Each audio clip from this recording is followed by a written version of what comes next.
Did you finally decide to have babies? Oh, I'm seeing oh yeah, you got little babies. You finally have babies. Yeah.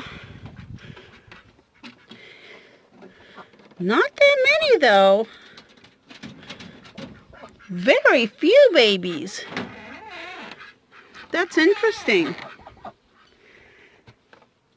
So let's see if these babies live. The last babies that were born to a different doe died.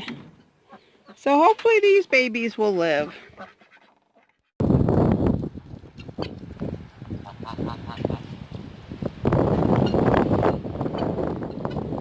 You following me for some reason? I'm just out here to work.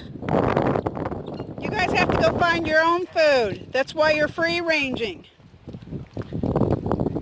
Yeah.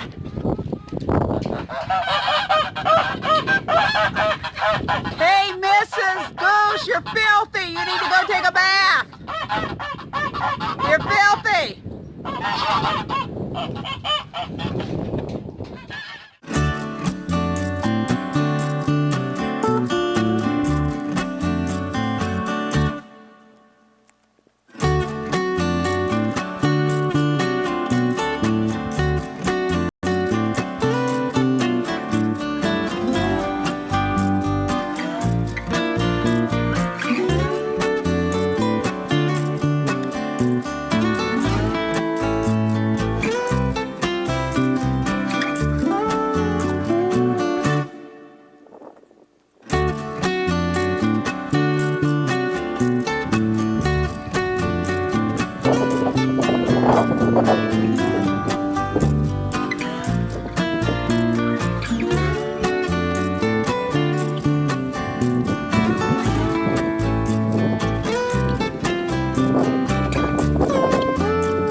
I've been pulling up bitterweed now for about a week.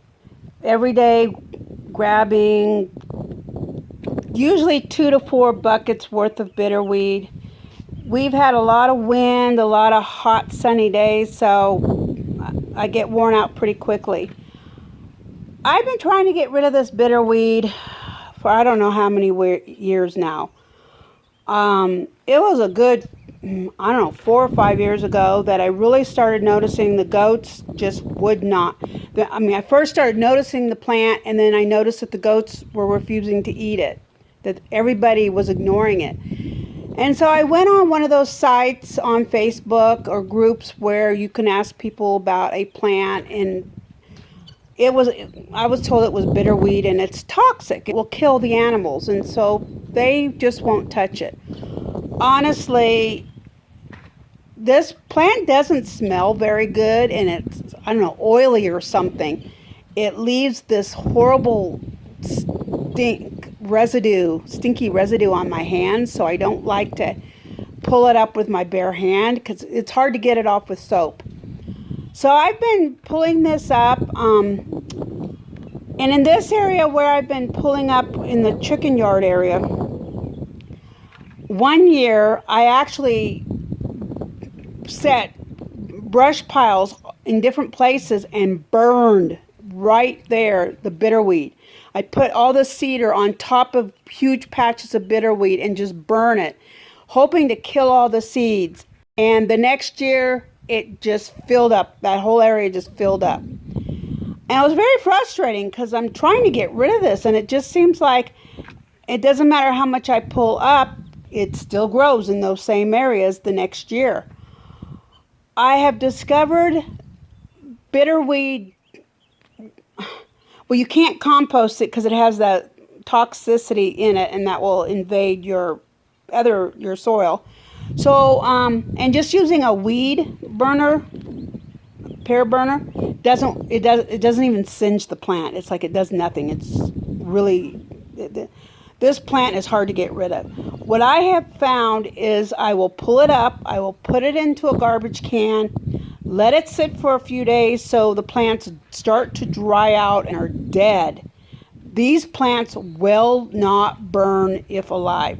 So I let them sit in a garbage can and dry out for a few days, and then after that I will put them in the burn barrel, put a bunch of paper, because the plants won't burn. They smoke. I mean, the paper will catch on fire, the paper will burn, and then I will just see this pumice smoke for a very long time coming out of the burn barrel.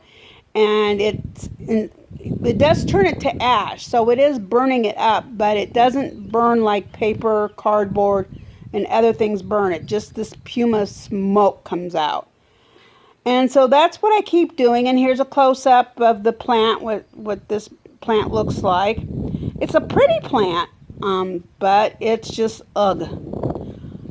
And so I'm going to try something different this year besides just pulling it up and burning it in the burn barrel. I have a plan this year.